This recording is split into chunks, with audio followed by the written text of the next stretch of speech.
Assalamualaikum. Assalamualaikum warahmatullahi wabarakatuh.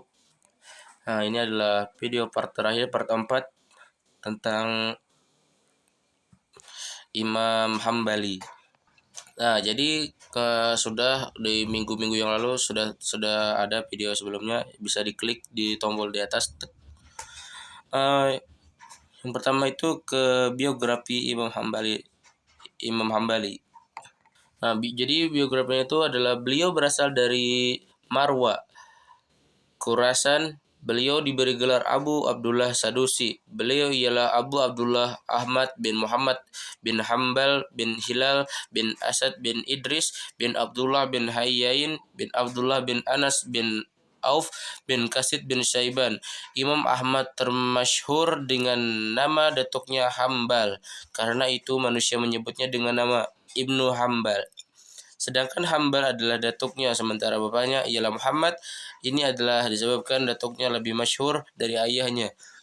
Bapaknya adalah seorang pejuang yang handal, sementara datuknya adalah seorang gubernur di wilayah Sarkar dalam jajahan Khurasan di masa pemerintahan Umayyad. Berdasarkan periodenya, mazhab Hambali menempati urutan keempat setelah mazhab Hanafi, Maliki, Syafi'i, dan mazhab ini terkenal ketat berpegang kepada sunnah Nabi SAW setelah Al-Quran, sehingga ada yang menyebut sebagai fikih sunnah, fikih as-sunnah. Mazhab ini juga terkenal ketat berpegang pada fatwa sahabat. Mazhab ini muncul dari tempat kelahiran pendirinya, Imam Ahmad bin Hambal, dari Baghdad pada akhir abad kedua Hijriah dan awal abad ketiga Hijriah. Pada mulanya, Imam Ahmad bin Hambal belajar fikih aliran Ra'yu kepada Imam Abu Yusuf di Baghdad, sedangkan bidang hadis di dalamnya terutama dari Hisham bin Bashir bin Abi Hazim al-Wasit. Juga di Baghdad, dalam rangka menimba ilmu, ia mengadakan perjalanan ke berbagai wilayah seperti Kufah, Basra, Madinah, Mekah, dan Yaman.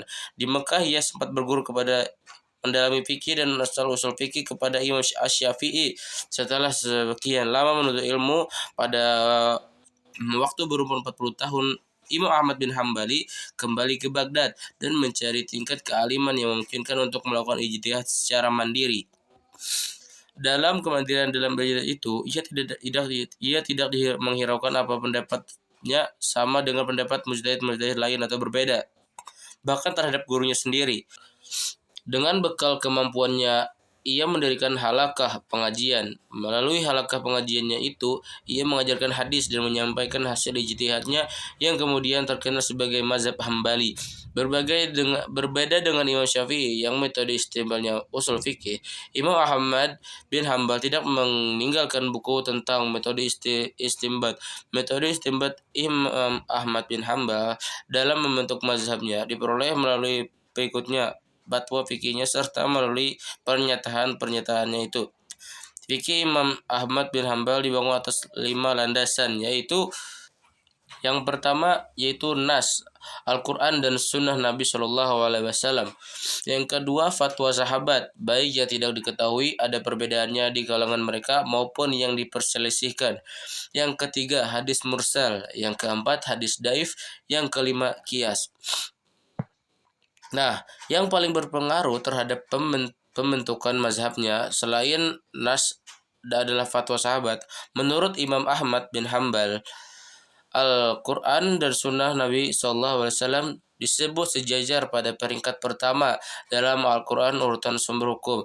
Alasannya, kehujahan Nabi SAW ditetapkan dengan Al-Quran dan Sunnah Nabi SAW itu sendiri, dengan menjelaskan langsung dari pihak yang ditunjuk Allah Subhanahu Wa Taala terhadap isi Al-Quran. Namun demikian, pada prakteknya sewaktu Imam Ahmad bin Hambal menetapkan hukum, sunnah Rasulullah SAW diletakkan pada jajaran kedua setelah Al-Quran. Bagi Imam Ahmad bin Hambal, jika sudah ditemukan nas, hadis Nabi SAW yang dianggapnya sah untuk dijadikan sumber hukum, maka beliau berpegang teguh kepadanya meskipun pendapatnya itu bisa berbeda dengan pendapat sahabat. berpegang teguh pada sunnah Nabi SAW di samping Al-Quran dan mengabaikan segala bentuk pendapat yang berbeda dengan prinsip merupakan sangat mendasar dalam pembentukan mazhab Hambali.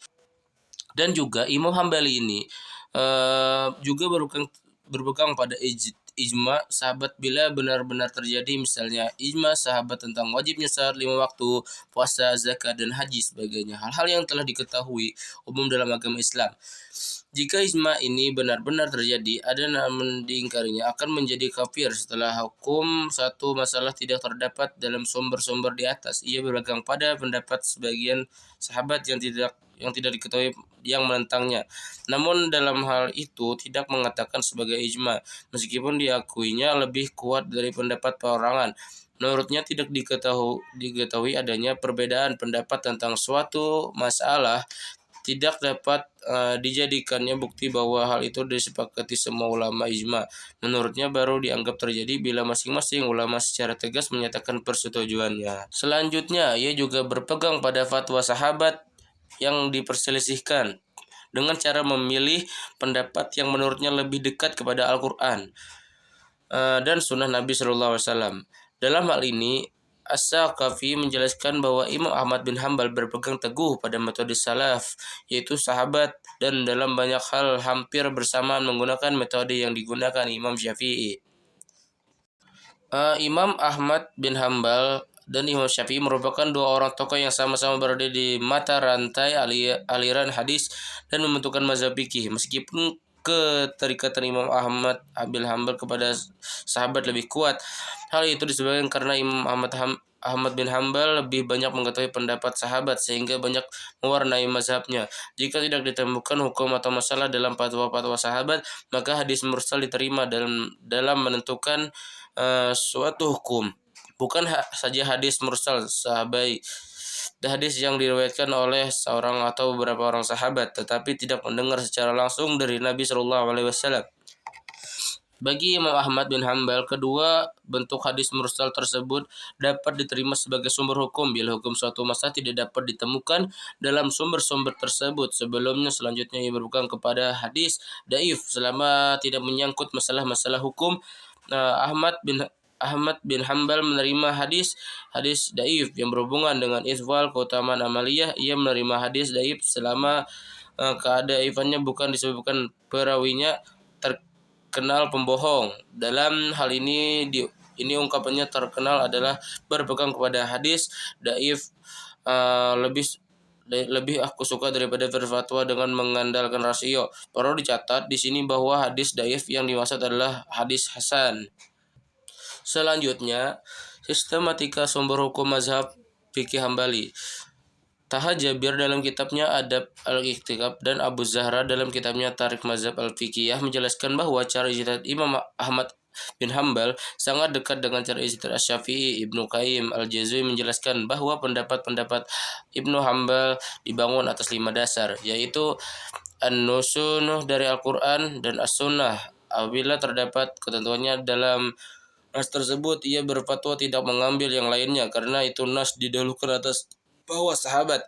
Ahmad bin Hambal berfatwa dengan fatwa sahabat. Ia memilih pendapat sahabat yang tidak menyalahi ikhtilaf sudah sepakat. Yang ketiga, apabila fatwa sahabat berbeda-beda, Ahmad bin Hambal memiliki salah satu pendapat mereka yang lebih dekat kepada Al-Quran, As-Sunnah. Yang keempat, Ahmad bin Hambal menggunakan hadis mursal dan daif apabila tidak ada asar, kaul sahabat atau ijma yang menyalahinya. Dan juga apabila tidak ada dalam nas, as-sunnah, kaul sahabat, riwayat masyhur, hadis mursal dan daif, Imam Ahmad bin Hambal menganalogikan menggunakan kias, dan kias baginya adalah dalil yang dipakai dalam keadaan terpaksa. Dengan demikian, sistem sumber hukum dan istidlal mazhab Hambali sebagaimana diringkas dalam Salim Ali As-Saqafi terdiri atas yang pertama nusus Al-Quran, Sunnah, dan nas ijma. Yang kedua yaitu fatwa sahabat. Yang ketiga hadis-hadis mursal dan daif. Yang keempat kias. Yang kelima istihsan. Yang keenam sad az-zirai. yang ketujuh istisab, yang kedelapan al-masalat al-mursalat.